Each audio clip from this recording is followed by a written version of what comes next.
SBC Media. Welcome to the iGaming Daily Podcast, analysing the news from the betting and gaming industry all over the globe, supported by Optimove, the #1 CRM marketing solution for the iGaming market. Hello and welcome to today's edition of the iGaming Daily on what is a very exciting day for us here at SBC with the launch of our new gaming site, iGamingexpert.com. I'm Martyn Elliott and Project Director for SBC Media, and joining me to tell me all about iGaming Expert is our gaming editor, Joe Streeter. Joe, how are you feeling about the big day? A lot of work gone into this that you've prepared for so far. Yeah, thanks, Martyn. Incredibly excited. As you say, a lot of work has gone into this. I think a real needed voice for the industry, providing kind of expert analysis, as the name suggests, from various global markets, from various verticals. A really exciting and important launch for the industry, I think. Yeah, very much so. I think it's a great addition to our media portfolio, but we'll come back to that at the end. We're going to talk about a few issues before that, and obviously before we dive into that, as always, we have to mention that iGaming Daily is brought to you in partnership with our friends at Optimove, the #1 CRM marketing solution for the iGaming industry. And Optimove, of course, a company that partners with many of the biggest operators and the names who you will be reading about on iGaming Expert in the months to come. So one thing about the structure of this website, it's truly global, and we're looking at markets around the world with it. So before we talk about the launch, we're going to talk about some of the biggest stories happening around the world in the industry, starting with Thailand. So, Joe, can you tell us a little bit more about what's going on there? Yeah, well, I mean, we've seen, as you mentioned, by the way, fittingly, we are going to kind of touch base in some of the most emerging and important and just interesting markets across the world at the moment, just in the same way that iGaming Expert will do, and will provide analysis on the key markets, the place where the industry wants to know what's going on, really tapping into the heart of the industry. And Thailand, obviously one where we saw just continued evolution last year in terms of the regulatory progress. And it's just developed at a faster rate than anyone could have probably imagined. They've really started the year with a flurry, and there was kind of this unwritten foot race going on between Thailand, Japan and Abu Dhabi, and in that kind of region, all who was going to be first to kind of get an integrated resort and pursue legal framework. And it looks like Thailand are very much taking the lead there, with a legal gaming bill being passed by the cabinet and now going for deliberation and approval from Prime Minister Shinawatra. Prime Minister Shinawatra, yes. She is the daughter of Thaksin Shinawatra, former Manchester City CEO. Was he CEO? He was the owner for a bit. He was the owner, yeah. Wasn't it him who brought in Sven? Replaced Mark Hughes with Sven, I think so, yeah. He was a really interesting character in the other way around. English football. I can't remember which way around that was. Was it Mark Hughes first? I think it was Hughes second, actually. I think you're right there, because Hughes was in charge for the 4-3 defeat, which I think was to Man United, obviously, which was after the Eriksson era. But an interesting one, and it's fairly pertinent that she is the daughter of Thaksin Shinawatra, because he was very vocal in his support for the gambling industry and potentially legalising gambling and its benefits for the economy. And when they had prime ministerial change earlier in the year in 2024, in the middle of 2024, there was kind of this nervousness from the industry and from those that had been eyeing the market that prime ministerial change would lead to disruption with the progress of the bill.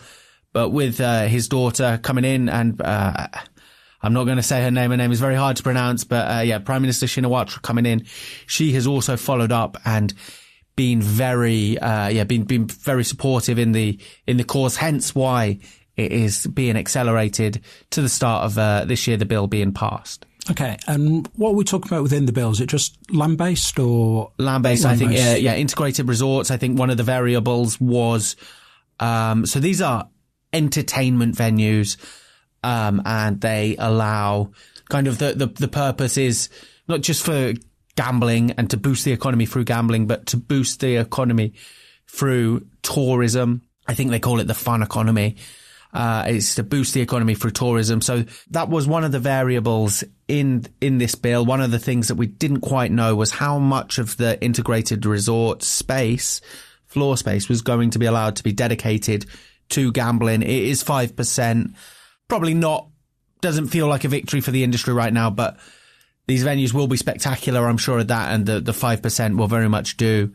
Yeah, so really interesting times. The other one is just how many there will be and where they will be. I think Bangkok right now remains the front runner, unsurprisingly, given that they are kind of aimed at being tourist hotspots and being these places where tourism thrives and just, injects more into the economy. So yeah, Bangkok, not surprising, but I think like with many things, I think it's likely that once they are kind of brought in, we see the expansion and we see the growth and the sector evolve. So a cautious approach at first, but I think it's really positive signs for the industry in Thailand. Yeah, well, it's an interesting approach, isn't it? Because you think about places like Vegas and Macau, you can go to the casinos and, they all have other attractions there and so on. Yeah. It's not quite the same as you go to a casino resort on the edge of Bangkok and you can see all the great things that Bangkok has to offer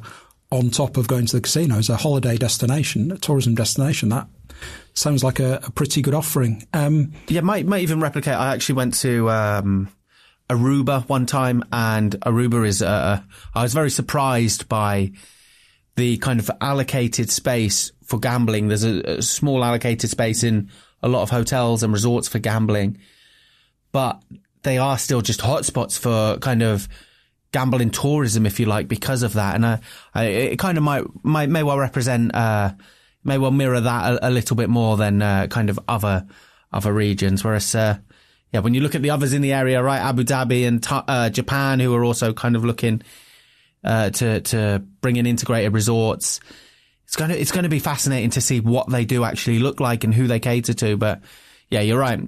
As entertainment venues, I'm sure they will be quite spectacular. Yeah, sure. And do we have any kind of timescale on this at the moment, or are we just, as we see in markets around the world for both online and land-based stuff, stuck in parliamentary discussions? Now it is in the hands of the Thai Parliament. Progress has been made. The bill has been put forward and formalised, and Prime Minister Shinawatra seems like the type of PM that isn't going to isn't going to obstruct this. She's going to try and make it as frictionless as possible.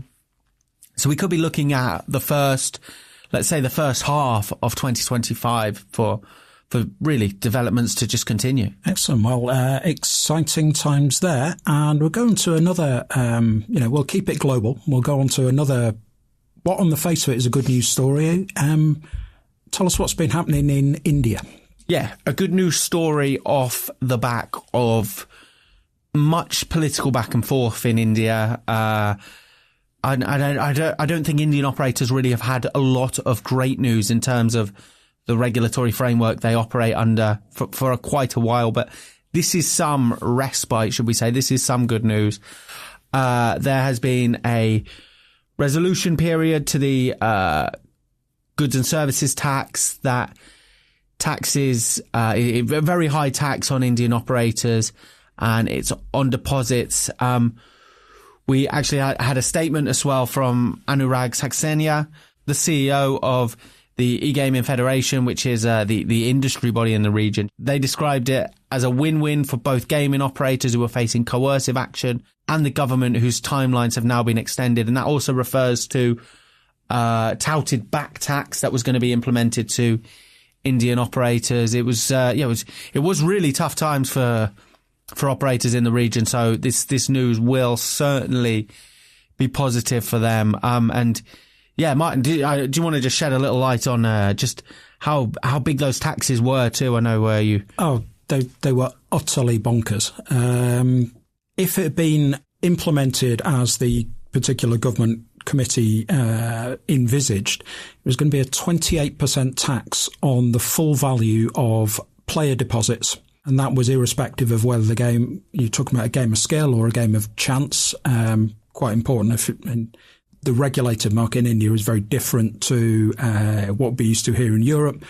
Most of the sort of strictly legal operators are things like rummy, poker, and some of the local card games. And I'm not sure whether this was going to fall on the huge daily fantasy sports operators there, because obviously T20, Indian Premier League, fantasy sports is massive as well.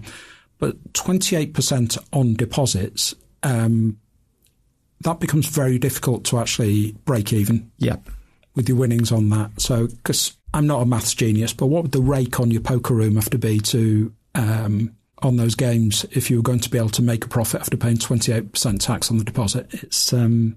It's unworkable, essentially. You're almost putting a barrier in front of profitability, and just it's a gift to the black market, those rates really. So a little bit of clarity on the back tax thing has been praised on the back tax situation.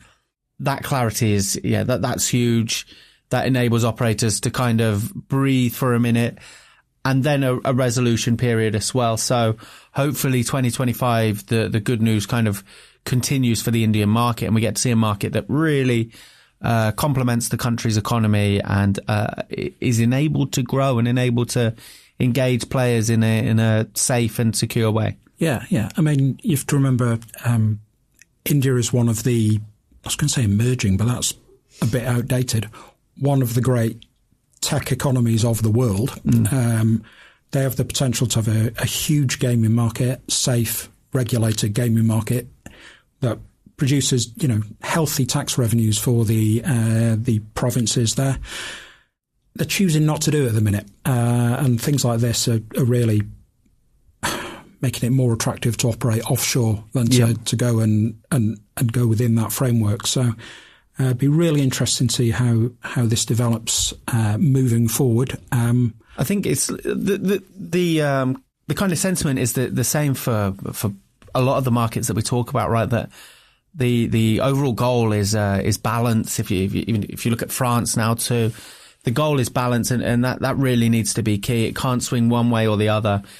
It really, you need to find a balance that enables kind of the regulated market to attract players and to grow and to be profitable, whilst also, ensuring that those safeguards are there. I think that's the crucial factor. Yeah, absolutely. So, LeanOn is an iGaming SaaS provider that helps operators launch their businesses in minutes within an easy-to-use environment.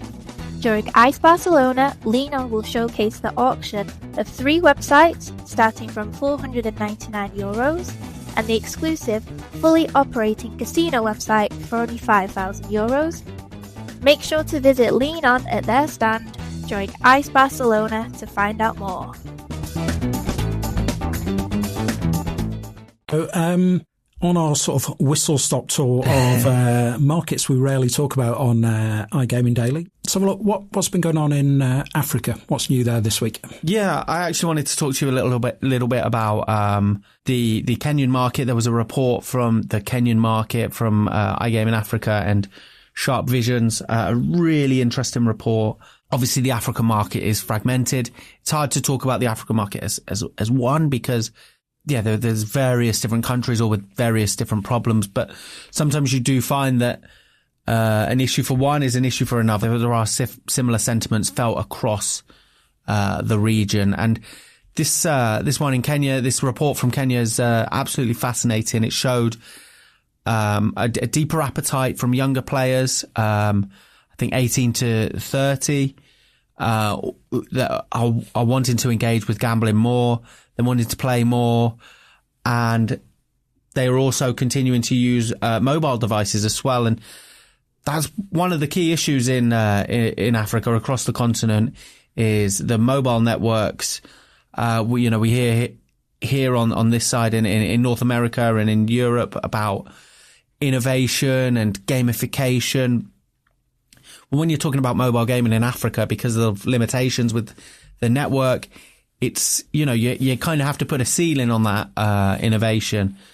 And as much as the networks have grown, players still want to play mobile. That was discovered by the report that mobile remains the number one source. So, it's an interesting one, and how operators adapt to the African market and to the Kenyan market is going to be a real challenge. They want to be innovative enough to engage players, but also a clunky experience because of networks just isn't going to work.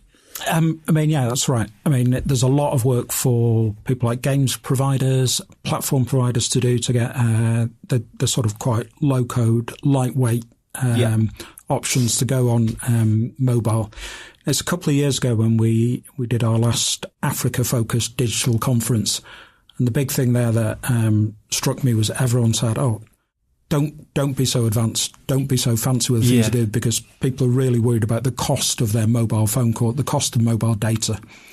And I'm sure that as we move forward, the quality of the mobile networks will be improving. There's a lot of pretty strong and growing economies in Africa now. It's not what you might remember if you grew up in the 1980s from the general opinion of Africa.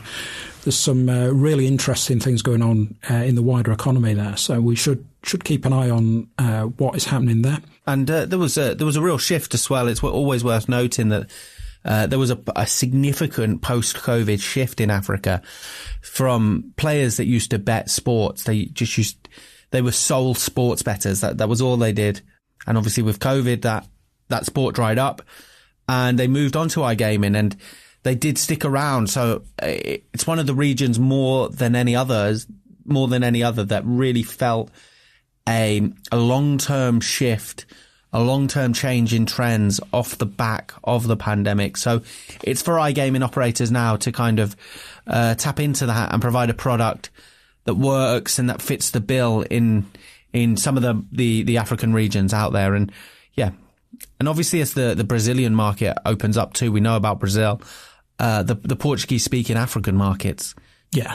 Worth noting. It's something to look at for those operators that have now got all this Portuguese resource that could maybe move into those regions. Yeah, sure. That's a good point. Now, you're going to be covering a lot more content from Africa, Asia, and so on the new website than we have done SBC in the past. So, but give us your elevator pitch, Joe. What is iGaming Expert? Yeah, so I think the key is that expert. We're going to tap into some of the vast industry experts that are out there. We're going to stay ahead of the trends and really try and shine a light on some of the markets that have perhaps been less well covered than they should have been in the past. And I think that's the key. Just staying ahead of the trends, staying ahead of the markets, and really providing a deeper analysis on the important pivotal things in iGaming.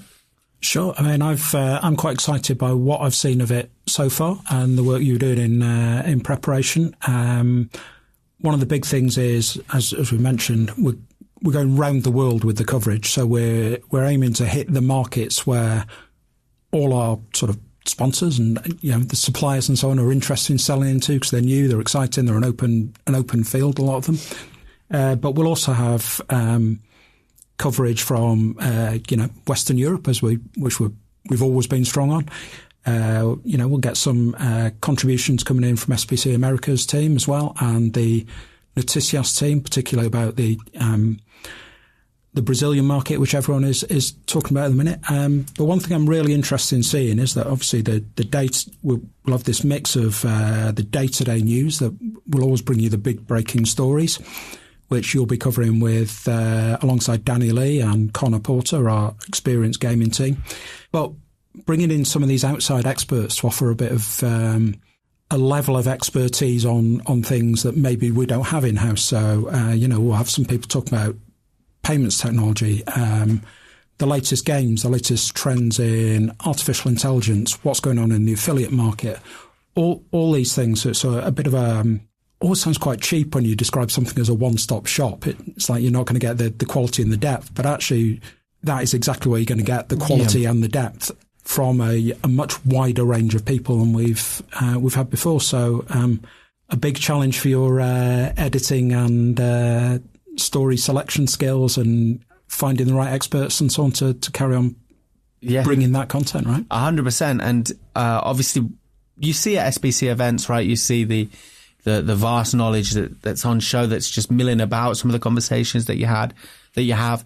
For us, it's kind of about tapping into that and ensuring that, you know, we really bring this to the forefront of the site and put this on paper and just enable our audience to be as educated as possible when it comes to the key topics within the iGaming industry. Yeah, that's great. Well, thanks for coming and telling us a bit about the new site, Joe. And the new site's URL is iGamingexpert.com. Correct. Well remembered. You looked a little bit surprised when I said that. Yeah. So, if I would just advise everyone to check it out for, today and then moving forward, see how the content is and, Be sure to subscribe to the daily newsletter as well, the weekly iGaming Expert Digest, and, get all the news stories and the insights and the features sent directly to your inbox. So, you never miss anything at all, and anything that's pertinent to you really get it straight to your inbox. So be sure to subscribe to the newsletter. That's correct. And obviously, you know how to get hold of us. If you have feedback on the new site, then please let us know. We're always open to ideas and so on. But thanks for joining me today, Joe, and thanks for listening. And join us again tomorrow for another edition of iGaming Daily. Thank you for listening to today's iGaming Daily podcast, supported by Optimove, the #1 CRM marketing solution for the iGaming market. If you want to find out more about some of the subjects raised today, feel free to explore any of the sites in the SBC News Network or check out the latest edition of the SBC Leaders magazine. Happy reading.